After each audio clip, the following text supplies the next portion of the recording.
Et salut tout le monde, c'est Nathan, j'espère que vous allez bien. Et aujourd'hui on se retrouve pour une vidéo de type culinaire. Alors, comme vous le savez sûrement, on est en train de rentrer tranquillement dans la saison hivernale. Et qui dit saison hivernale, dit saison des raclettes. La semaine dernière, j'étais tranquillement à table avec ma famille. Et là je me suis dit, Nathan, t'aimes la raclette, t'aimes la forêt, il y a moyen de faire une vidéo. Heureusement d'ailleurs que j'ai pas eu cette idée en allant aux toilettes. Et c'est pour ça qu'aujourd'hui on se retrouve dans la forêt. Avec, je sais pas, 5 ou 6 degrés, pas plus. Je termine de monter et on se retrouve au campement là-haut. A tout à l'heure. Et voilà, le petit camp que vous commencez à connaître maintenant. Alors, pour faire une bonne raclette, vous aurez besoin de 3 aliments de base qu'on trouve assez facilement dans la forêt, à savoir le fromage, la patate et la charcuterie. Voilà. Et pour réussir une bonne raclette dans la forêt, vous pourrez utiliser plusieurs méthodes, pardon. Donc il y en a beaucoup qui vont faire un feu, voilà. Mais aujourd'hui, ce qu'il y a, c'est que le sol est beaucoup trop humide. Ça fait des semaines et des semaines qu'il pleut pratiquement non-stop. Donc j'aurais pu essayer, hein, mais je voulais pas m'embêter à démarrer un feu, tout ça, et que ça dure des plombes. Donc je vais utiliser la méthode de la firebox. Cette petite firebox, je vous la montrerai tout à l'heure, mais laissez-moi le temps de démarrer le feu, de m'installer, et on se retrouve juste après.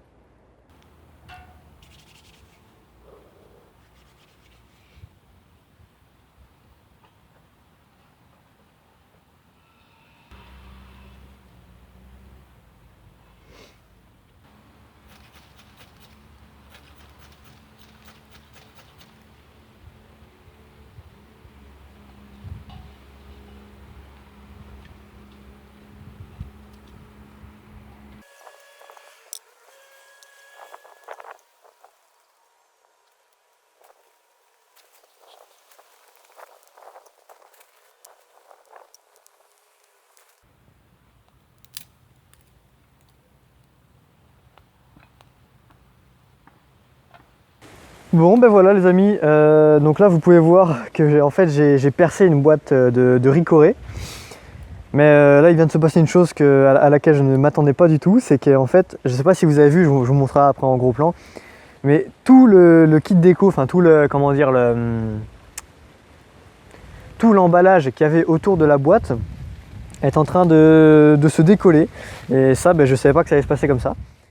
Voilà, donc comme vous pouvez le voir, mais tout ça là c'est en train de s'en aller. Voilà, c'est. Voilà. Après c'est bien parce que du coup, après là j'aurai une boîte tout à fait uniforme, unicolore et c'est mieux. Plutôt que d'avoir le gros truc Ricoré. Donc voilà. Moi ce que je vais faire c'est que je vais attendre qu'il y ait une sorte de petite braise là, qui se crée au fond, histoire d'avoir un bon feu après qui va être assuré. Je vais préparer le fromage, la patate, la charcuterie et de toute façon je vous montre tout ça. Comme vous pouvez vous en douter, je me suis préparé à l'avance. Parce que pour ne rien vous cacher, j'ai déjà essayé cette vidéo il y a à peu près 1 semaine et demie, 2 semaines. Et j'avais essayé donc de faire un feu de camp pour faire chauffer mes aliments. Mais voilà, je suis parti en mode serein. J'étais beaucoup trop serein, assez confiant. Et j'aurais pas dû parce qu'en fait, j'avais pas du tout pris en compte, pardon, le fait que le terrain était vraiment mouillé, complètement humide. Et j'aurais dû, voilà, c'était une erreur de ma part. Donc là, je me suis préparé. Je ne me suis pas laissé abattre, hein, comme on dit. Je me suis préparé. Ah, ce bois là, ça fait 1 semaine qu'il sèche. Donc là, au moins, vous voyez, ça part directement. Hein. Juste après, je vais pouvoir poser ma casserole. Ma casserole dans laquelle il y a une patate qui est déjà pré-cuite. Donc j'aurais juste à la faire chauffer parce que là, en fait, si vous voulez, si j'avais dû la faire cuire complètement aujourd'hui, ben, il aurait fallu que j'attende très longtemps. Donc là, moi, j'ai une patate qui est déjà pré-cuite. J'aurais juste à la réchauffer. Il y a aussi une chose que j'espère, c'est que j'ai fait assez de trous et donc que l'air passera suffisamment. Parce que sinon, bah, ce sera encore un échec et j'ai pas envie. Hein. En tout cas, un petit feu là comme ça fait vraiment du bien. Quand il fait très froid, enfin très froid. Là, je vous dis, on doit être en dessous des 5 degrés, je pense. Et si on n'y est pas, on y est au ressenti, ça c'est sûr et certain. Alors, à l'intérieur, on va mettre de l'eau. C'est juste histoire que la patate se réchauffe en fait. Hein.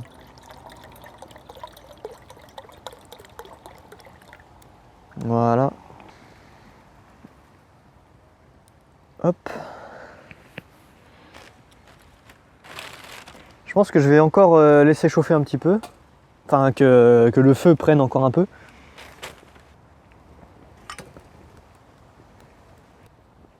Voilà. Alors, j'espère que ça ne va pas éteindre mon feu.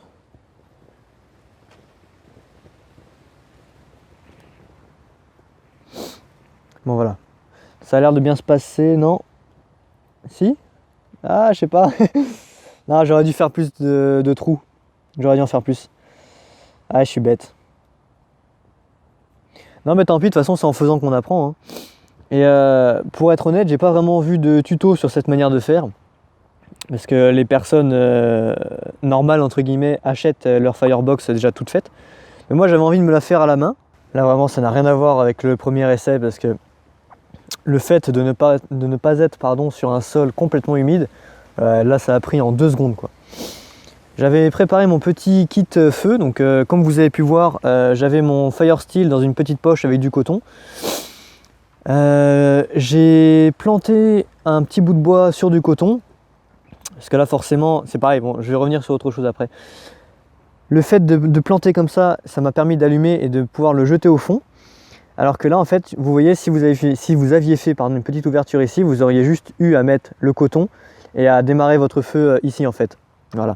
Ça aurait été plus simple. Mais bon, ça marche pareil.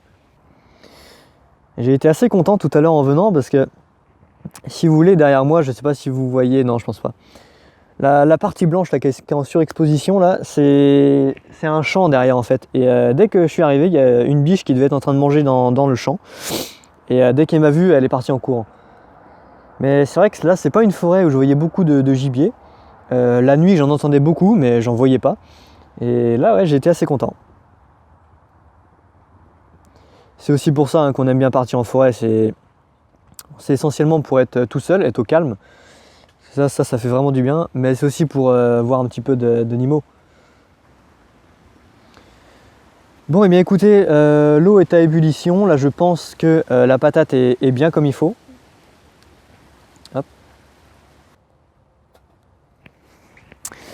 Alors, pour ce qui est du fromage, j'ai pas voulu m'embêter avec un poêlon classique parce qu'on est tous d'accord pour dire que dans une raclette, le gros point négatif c'est qu'on a un tout petit poêlon par personne.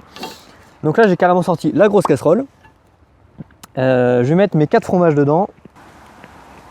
1, 2, 3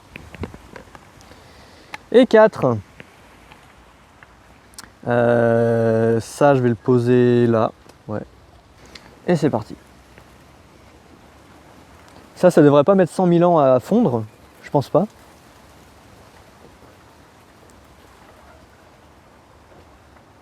J'espère que vous m'entendez bien, parce que là, il y a tellement de vent que j'ai peur.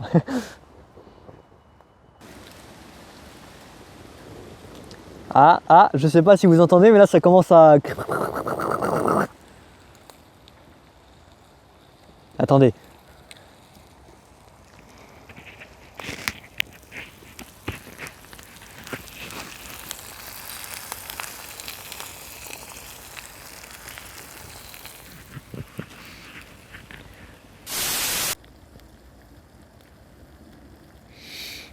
Bon, ben là, les amis, je pense qu'on n'est pas trop mal, hein.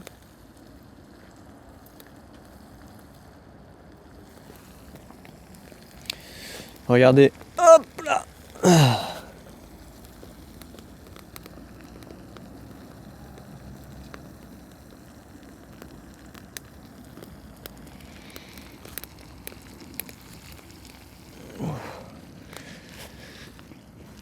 Ouais, je suis pas vraiment dans le cadre là.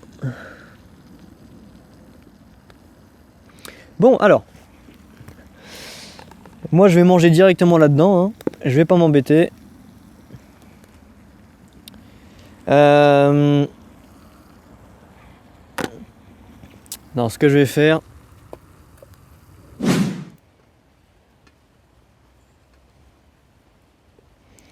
Voilà, ça c'est une très mauvaise idée. Ça, non, très mauvaise idée. Mais je la fais quand même.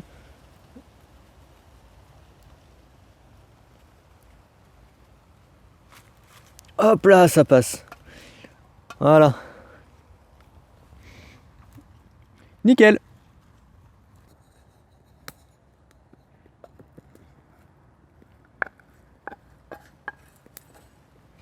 Voilà.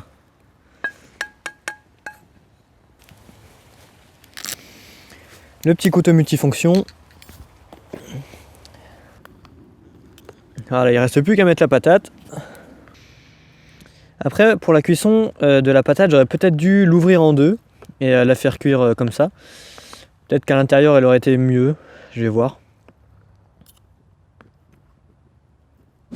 Bon, et bien voilà ce que ça donne.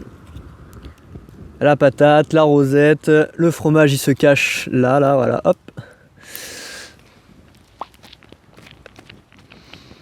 Ouais, la patate est bien.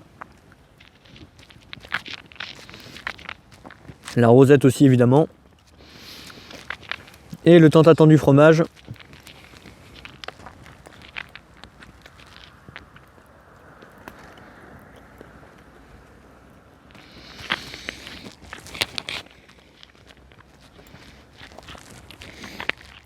Alors, ce que je vais dire va être très très cliché, mais c'est vrai.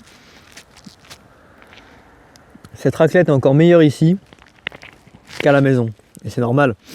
Parce que là, je suis dans la forêt. En plus, j'ai fait une bêtise. C'est que je suis pas du tout couvert. Donc là, une raclette bien chaude, ça fait du bien.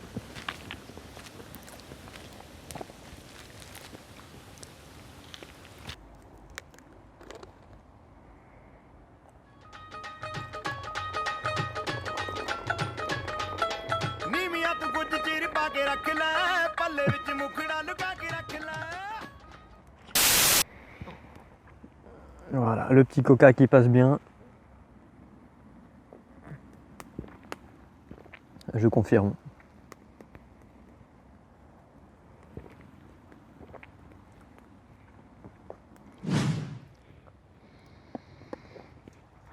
Bon, et bien les amis, c'est la fin de la vidéo. J'espère que ce petit moment de détente vous aura plu. C'était une petite excursion que j'avais envie de partager avec vous. Si j'avais un conseil à vous donner pour partir faire une raclette dans la forêt en cette saison, c'est vraiment de vous y préparer. Préparez votre bois, préparez votre nourriture évidemment, mais préparez surtout votre bois, parce que sinon vous allez vraiment galérer. Et c'est pas le but non plus. Voilà. Et surtout faites-le avec plaisir. Les amis, j'espère vraiment que cette vidéo vous aura plu. Évidemment, c'est tout le but, hein. Si c'est le cas, dites-le moi en commentaire. Pourquoi pas, mettez-moi un petit pouce bleu. Ah oui, et aussi une chose, si vous n'aimez pas, vous êtes libre de mettre un pouce rouge, mais dites-moi pourquoi s'il vous plaît. Parce que j'ai eu 2 pouces rouges sur ma dernière vidéo. Non, ou celle d'avant, je sais plus. Mais c'est pas le fait d'avoir un pouce rouge qui me pose un problème, c'est le fait de ne pas me dire pourquoi. Donc vous êtes libre de mettre ce que vous voulez, mais dites-moi en commentaire pourquoi s'il vous plaît. En tout cas voilà, moi je vais terminer de manger, de boire et de me réchauffer auprès de ce petit feu fort agréable. Et je vous dis à la prochaine pour une prochaine vidéo. Ciao!